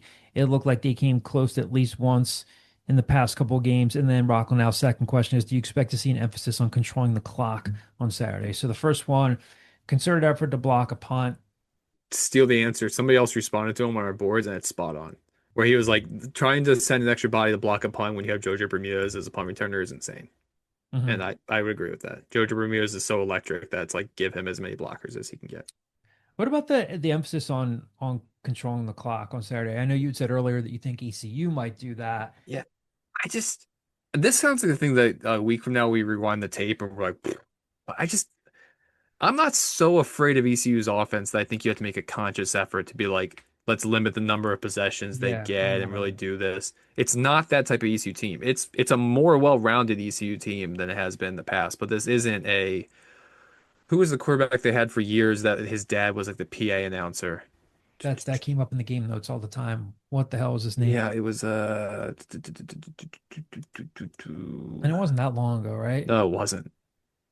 Holton. Was it Holton? Holton Ahlers? Yeah, Holton Ahlers. Yeah. Where every year they would be like, well, that team averages like tries to push into like the high 30s, 40s, like as they got better. When they first got there with like Scotty Montgomery, they weren't great, but then when Mike Houston took over, they started putting up more numbers. They're not that type of team. They're a more well-rounded team than that. So I think this is just a true just like football game. I don't think you gotta get cutesy with it. I think it's just they're both going to neither of them like to turn the ball over. They both try to play decent defense. They both have like good to serviceable quarterbacks. I think it's just who's gonna play better football on Saturday. Yeah, I mean, if Rockland now, if you're saying, do you expect to see an emphasis by Temple on controlling the clock on Saturday? I do not. I think of a couple things. ECU's defense has been good. If you can throw a 3-play 75-yard drive on them that breaks their backs, you take it. You take anything that shocks their system to where they're like, damn, we didn't expect that, or that hurts. Another thing that Casey Keeler talked about on Monday is, and he was talking, I think, specifically about the plays where they could not punch it in after Hunter Smith's 72-yard run, and they ran it. And Casey, every once in a while, he cracks me up with this stuff. He said there's the conspiracy theory out there that we were trying to get Hunter a touchdown. No, because Hunter Smith had just run for 72 yards. Conventional wisdom says you take him out. No, they just ran it and ran it, and they didn't get it in. And he said that he feels like Tyler, they talked about this, Tyler is better when he's more aggressive. So I don't think that they're going to come out and try to. Now, obviously, look, if they can run the ball and, put together like a 12 play, 80-yard drive where Jay Ducker and Hunter Smith and Kevion Mason are breaking them down, they'll take that too. Right. You can wear them down, but Sure. I don't expect to see a more cautious control the clock approach. Yeah, like every offensive coordinator in the nation would be like, yeah, I'd love to have a 10-play drive where we run it for 6 and get 3 or 4 or 5, 7 yards, and all of a sudden we pop the top on him, we hit him with a big touchdown, everyone's happy. This is a good enough defense that you just take it however you can get it. 2 more questions here. One from the screen name Temple J from our message boards. Has the football team winning done anything for the on-campus mood toward athletics? Has the athletic department engaged with the student body while the team has a pulse? As far as I know, they're down to 1 full-time marketing person. Again, this is a question for Arthur Johnson. I cannot say that I have scoured every square inch of the campus. I don't know that I've seen anything extra. I don't know that I've seen any extra promotion. I think their social media presence has improved. They had nowhere to go but up. But I think they're much better on social media. But in terms of like the vibe on the campus, I've always kind of said this like a 50-50 proposition. Some of this has to be on the fans. Your team is winning. The program is in much better shape. You should be going to games on Saturdays. It's the team is holding up their end of the bargain. Have I seen anything in terms of like any creative marketing that's contributed to a better on-campus mood toward athletics? I have not, but no. Yeah, just to echo that, I mean, you'll know more about on campus than I will, but just like online, I think their social media is good, and it wasn't good in the past couple of years. But I think just in general, you see more excitement on fans in the past couple of weeks when football is decent than you have in the past, 5 years. You said this Because before, social media engagement for Temple football almost kind of hits at a different level than it does for basketball. yeah, I don't know if that's just because of scarcity of games, like you're talking 12 to 14 games a year versus, 30, 35, 40. But yeah, I would completely agree with that. It's like if I could drop the best basketball stat in the world and it might get X amount of tractions. I do a half of good of a stat and I get 10 times the traction for football. It's just people, I think, just enjoy college football to that level. Last question to close us out, and we'll do my, again, last minute sweep here. I don't think I see anything else. Temple fan 45. I see the vision of the roster we created. Just a matter of, do we have enough talent? Have you seen anything or heard anything about how people inside the building project the team to do this season based off practices? So starting with the men's team, I'd say cautiously optimistic. Wouldn't be the first time we've talked about this, right? Like different roster construction. I asked Adam about this. Do you feel like, now granted they have a couple of guys who were high level recruits. Gavin Griffiths didn't work out for him at Rutgers, didn't work out for him at Nebraska. He's now here. Darian Ford, former 4-star recruit, went to Arkansas, then Arkansas State, then here. But the majority of what they brought in the portal is guys who might be transferring up a level. And I don't want to say complementary pieces because I think they have guys that could serve roles. I'm going to say that I think they're probably more optimistic about their depth and the composition of their roster. Temple fan 45, if you're saying, do they have that elite score, enough talent? You're really banking on, as we've talked about several times before, Aiden Tobias and taking the step that he needs to take, and Babatunde Dorodola taking the step that he needs to take. Adam talked about this. Baba looks like he's in better shape. He's had time to get into better shape. So I think they're pretty confident with what they have. Again, we will see. They should win their opener. If they lose to Dell State, they're already off on a bad foot. Don't think they're going to lose to Dell State, but I don't know. How would you answer this one? Yeah, I would agree. I think it's composed a lot different than it has been in the past. I mean, for better or for worse, last year's offense and last year's roster construction was based around the star player scoring points. In the beginning, it was Jamal Mashburn. Once he got injured, it became Zion Stanford becoming a more of a scoring threat down. down the stretch. I don't think they're planning on running their offense this year. Like one guy's going to attempt 18 shots a game, and the rest of us are just going to try to get putbacks and easy shots or whatever. I think this is going to be a truly balanced offense. I think that roster is constructed that way. All that being said, the obvious caveat is what you just said. If Aiden Tobias takes 3 steps, all of a sudden you're like, "Ooh, is this guy like that good?" Then yeah, things can change. But I just think they have more depth to weather the storm. We talked about this a little bit earlier. At one point last year, they lost Lynn Greer, Jamal Mashburn, and Jameel Brown, which I think you can make the argument heading into the season they were probably planning on being like 3 of their top 4 or top 5 guards. So all of a sudden you were down like really far down, and they couldn't weather it as well. I think they're better suited to weather any attrition like that this year. Yeah, heading into last season, you knew heading in, you're down an assistant coach, you're down the point guard who was supposed to help you, and it was because of NCAA stuff. And there was, I don't want to say there was a cloud hanging on the program, but it was weird. It was just weird, unwelcome drama or a distraction. You knock on wood for this team. Right now, everyone's healthy. Jemai Felt saw him practicing yesterday. Like he had a shoulder thing before. He had the 2 back-to-back ACL tears. But if a 6'9", 205-pound Jemai Felt who can block shots stays healthy for you, Adam Fisher hasn't had that since he's been here. Right. You know, and AJ Smith, a guy that maybe we haven't talked about as much, might end up coming off the bench, but that's a guy who got legit interest. I've talked to a few people about this. One of the schools on his list early on when he hit the portal was Duke, and Duke liked him because they considered him to be one of the better perimeter defenders in the country. And he can get to the rim. He doesn't have the pure, I don't know, he like brings kind of like, I don't know if I'm really describing this as well as I should, kind of almost like brings the ball up from his hip when he shoots. I don't think he has a broken looking shot. He's not as good an outside shooter. Aiden Tobias has about as pure looking a jumper on the team. Cam Wallace has a good looking shot. I don't know that Cam Wallace is going to see a lot of minutes on this team this year, but we'll see. But I think they have guys on the roster like that move makes sense. Darian Ford, a high major defender, knows how to get to the rim. If everyone plays, you could say it's about a lot of teams. If everyone plays the role they're supposed to play, they could be a very well balanced team. And there are guys that you go to and you say, oh, that guy could serve a role. That guy could serve a role. They have a couple capable ball handlers in Jordan Mason, and then they like what they've seen of Aiden Tobias and handling the ball. So I think if they stay healthy, I think they are cautiously optimistic. That's the sense that I get. They're entering their 3rd season. The end of the first season wore them out because of the gambling distraction. The beginning of last season wore them out because of, not having Chris Clark, not having Lynn Greer, as we said, and then the Jamal Mashburn injury. Right now for them, in late October, everybody's healthy and everybody can have a role, and they might be deeper. So I would say that might be the prevailing feeling right now. Yeah, they might be the opposite of Diane's squad, though, where they might not get tested for a couple weeks into the schedule. Right. So it might take a little while for them to realize. 'Cause, I mean, Boston College coming to Leocore Center, Boston College had a bad year last year. Granted, they beat Temple, but they had a bad year. And now you got like Delaware State's, LaSalle's, Hofstra's. That you're like, okay, maybe it might take a little while to really figure out like how good or how not good this team is. That'll do it for mailbag questions. That'll do it for this week's episode. Thank you all again for listening, as you always do, for the continued support. Thanks to Peter Clarke for taking some time to talk today. We'll have more for you next week. We'll be previewing the start of the men's and women's basketball seasons. Next week's episode will come out a day before, or maybe the morning of the men's opener.